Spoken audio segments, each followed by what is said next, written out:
السلام علیکم ورحمۃ اللہ وبرکاتہ۔ محترم ناظرین اکرام، امید کرتے ہیں بخیر ہوں گے۔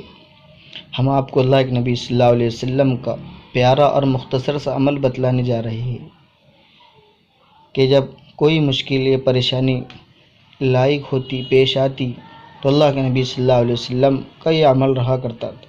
حضرت انس رضی اللہ عنہ فرماتے ہیں کہ جب اللہ کے نبی صلی اللہ علیہ وسلم کو جب کوئی پریشانی یا مشکل کا سامنا کرنا پڑتا تو اللہ کے نبی صلی اللہ علیہ وسلم اس دعا کا اہتمام فرماتے تھے۔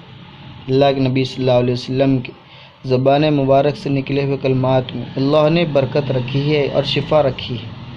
اس دعا کو سن لیتے ہیں۔ اللہم لا سہل الا ما جعلتہ سہلا وانت تجعل الحزن سہلا اذا شئت۔ ہم اس دعا کا اہتمام کریں گے تو انشاءاللہ ضرور ہماری مشکلات و پریشانی ختم ہو۔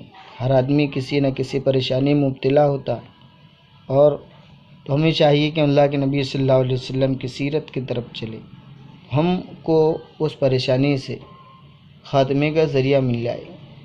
تو ہم اس کا ترجمہ بھی دیکھ لیتے ہیں۔ اس کا ترجمہ کیا ہے؟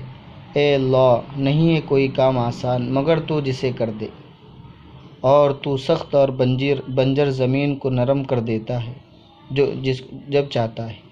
یہ دعا ہے۔ ہر کام اللہ رب العزت آسانی سے کر دیتے ہیں۔ اللہ کے ہاتھ میں ہر چیز ہے۔ اگر ہم اس دعا کا اہتمام کریں گے تو انشاءاللہ ضرور ہماری پریشانی و مصیبت ختم ہوں گی۔ السلام علیکم ورحمۃ اللہ وبرکاتہ۔